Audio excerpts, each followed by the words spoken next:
喺今集開始之前，希望睇緊呢條片嘅朋友，你可以用1-2秒嘅時間嚟訂閱我哋嘅頻道，以作對我哋嘅支持。大家好，今日我哋會整嘅呢就係有關於呢個汕尾海陸豐嘅傳統美食，咁呢就係菜茶啦，猜爹。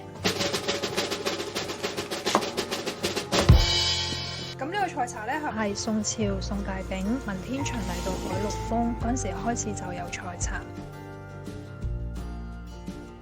好，咁我哋介紹呢個菜茶啦。咁原來喺本港呢個菜茶喺480項非物質文化遺產之中，呢道菜呢同過年有關嘅。咁呢個菜茶呢咁係我哋汕尾海陸豐嘅一個特產，一個民間嘅一個習俗嘅菜式嚟嘅。我哋整菜茶咁，我哋會準備7樣菜嘅。其實7種菜呢喺我哋過年啦，年初7嗰陣時咧，亦都係一個傳統，咁我哋會食嘅。咁7種菜咧食完咧，咁我哋都有個意義喺度嘅。我哋會朝頭早食嘅，有個意義就係食完之後會有好有運氣啦，出街啊可以去碰下運氣咧，隨時可能都會執到錢嘅喎。好啦，咁菜茶咧，其實我哋家鄉汕尾咧，佢通常都會喺年初10嘅時候整嘅。咁其實而家可能慢慢改進啦，咁可能即係雖然年初7會食7種菜啊嘛，7種菜式嘅，咁所以咧我哋都會年初7嗰度食嘅，或者譬如屋企家有喜事啦，或者係可能要有親朋戚友啊嚟咧，咁我哋咧都會整菜茶嘅。咁整菜茶其實都真係會比較複雜，因為多材料要整。咁我哋而家介紹啲材料啦。咁有呢個蒜啦，蒜咧就係好似淺蒜啊，即係可能有錢佬啊。跟住仲有呢個菜心啦，仲有呢個生菜，跟住仲有呢個荷蘭豆食完和和氣氣，係啦，都係健康菜嚟嘅。還有呢個菠菜食完就長壽，都係一個長壽菜嚟嘅，食完就長命百歲。跟住仲有呢個椰菜咧都係其實一個傳統菜咧，都會落喺呢個菜茶入面嘅。仲有呢個係芫茜，嗱芫茜咧其實可以喺最後咧，我哋炒完啲菜之後撈埋咗之後咧，咁最後先至攞一個咧擺喺菜茶入邊，係一個增加佢嗰個味道嘅。咁其實都可以咧買一隻菜咧，即係中芹，咁中芹咧係芹啊嘛，芹菜勤勤力力，食完之後都健康。咁跟住我哋仲有其他嗰啲配料啦，咁我哋可以落臘腸啊，仲有蝦米啦，咁樣浸一浸佢咧，等佢腍啲咧，咁我哋炒嘅話都容易炒啲。仲有呢個菜脯，增加個口感嘅啫，即係可能食落嗰陣時咧，你又會濕聲。蝦米仔，咁蝦米仔咧，咁你炒完之後其實會香好多嘅。咁呢個花生同埋呢個炒米，咁我哋咧最後先至會落嘅。仲有最後就係呢隻魷魚，咁魷魚咧你曬完之後係乾嘅，係硬嘅，咁你要浸一浸佢先，浸完之後咧就會比較容易啲，你可以剪啊或者係切嘅。浸完之後咧佢軟化咗啦，咁呢度有個應該係軟骨嚟嘅，咁你就可以搣咗佢。咁浸完之後咧就會變成咁樣嘅，就會比較腍啲嘅，係啦。咁我哋就方便我哋炒啊同埋切。仲有呢個咧係粉絲嚟嘅，係要買呢隻粉絲黃啲嘅喎。咁我哋等陣都會落埋落去喺你菜茶嗰度咧撈埋嘅。咁介紹完咁多材料啦，咁我哋而家咧就可以開始咧切啲菜啦。咁而家我哋就逐樣咧去切啲菜啦。咁我哋切咗生菜先，其實要切個 size 咧，因為我哋其實夾埋食嗰陣時咧，你可以一啖一啖咁食嘅。個 size 咧大概你可能切咁嘅粗度咧就 OK 噶啦。好啦，咁我哋而家切啦啲菜。其實荷蘭豆咧可以唔使切都得嘅，不過咧容易食啲啦，咁我就會將佢咧荷蘭豆咧切開一半嘅。跟住我哋就切菜心啦，菜心都可以切幼啲嘅，咁大概咁嘅 size 左右啦。咁而家我哋就切椰菜啦，咁我哋切開一半先，咁啊比較容易切啲嘅。咁椰菜可以切幼少少啦。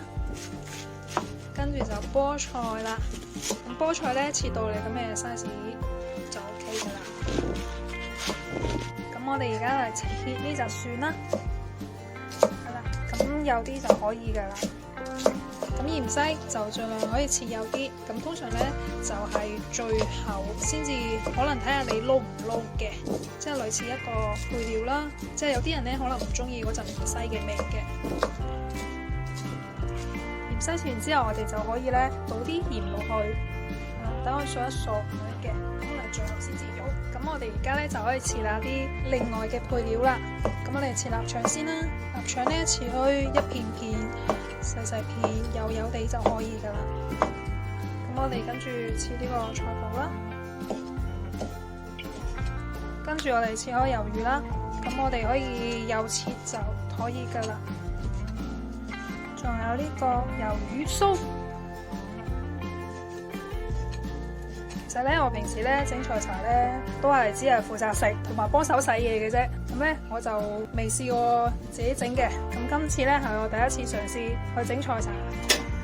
咁我哋而家咧就可以開始炒啦。咁我哋炒魷魚先啦。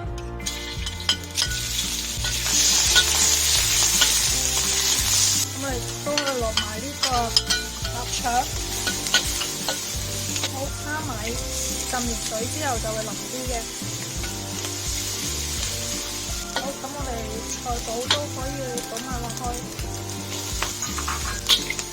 好，咁倒埋呢個蝦米仔。咁我哋炒熟咗就可以返起佢啦。好，咁我哋而家炒完嗰啲配料之後咧，咁我哋而家就炒菜啦。咁我哋炒咗咧比較難熟啲嘅菜先，咁啊炒椰菜先。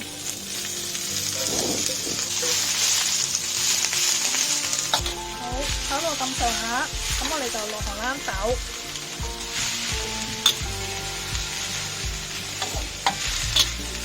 咁我哋呢度炒熟咗咧，就先返起咗佢先啦。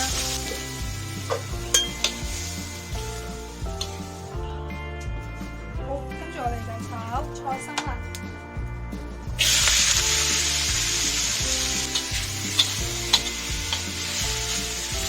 炒到咁上下，我哋就可以落埋啲蒜啦，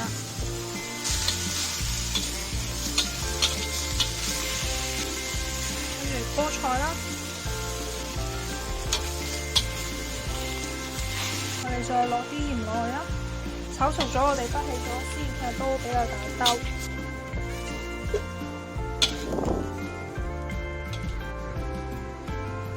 跟住我哋炒埋最後一隻菜啦，生菜。菜茶咧，因為有7種菜啦去整啦，同埋有其他配料嘅，其實整起嚟咧個量咧都會比較多嘅，所以就點解咧？呢個就係我哋開碌工人咧就會整，通常都係過時過節啊，人多啊，宴請啲親朋戚友嚟嗰陣時咧先至會整嘅。生菜都熟啦，咁我哋就將頭先我哋炒過嗰啲菜咧，全部倒落個爐嗰度，再撈埋佢。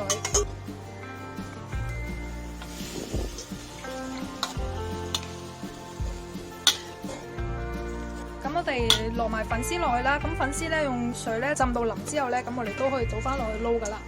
其實而家咧我哋整菜茶咧有好多配料咧都可以你自己可以自由去調節嘅。好，咁撈勻之後咧，咁呢個菜茶咧就完成噶啦。好啦，咁我哋就滗咗一碗啦。咁通常咧我哋食咧都會大大碗咁樣滗噶啦，因為咧我哋一食咧就會食好多嘅。咁咧我哋頭先炒嗰啲配料咧，咁我哋就另外再倒上去啦。芫茜咧，咁啊視乎個人嘅口味啦。咁可能有啲人咧大陣味嘅話咧，佢哋唔中意嘅，咁可以唔使落。咁我可以落少少去令個口感咧更加會特別啲啦。跟住呢一個咧係炒埋嚟嘅，咁本身咧佢係咁樣食咧係好脆卜卜嘅。咁我而家就揼啲上去個菜茶度啦。咁我哋可以落啲花生上去啦。咁菜茶啊嘛，咁一定會有茶噶啦。咁有啲我哋河佬人咧，有人咧亦都會落嗰啲擂茶啦。咁亦都有人而家咧就會用煲嗰啲豬骨湯倒上去嘅。咁我哋就浸咗啲茶，咁我哋就而家倒上去啦，就咁樣淋上去，淋到冚到大概個面咧就可以噶啦。咁咧呢個菜茶就可以完成噶啦。咁咧菜茶咧，我哋河佬人講咧就叫猜爹。好啦，得啦，咁我哋就而家嚟隻猜爹咯。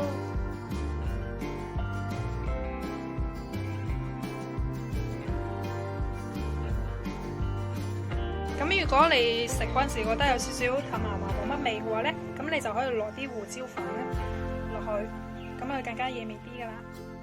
今集亦都差唔多啦，多謝各位嘅收睇。詳細嘅食譜我哋會 post 喺 Facebook 專頁嗰度，有興趣嘅話各位可以上去查閱。另外如果中意我哋頻道嘅話，希望你哋可以訂閱我哋嘅頻道，以作對我哋嘅支持。希望大家中意啦，我哋下集再見，拜拜。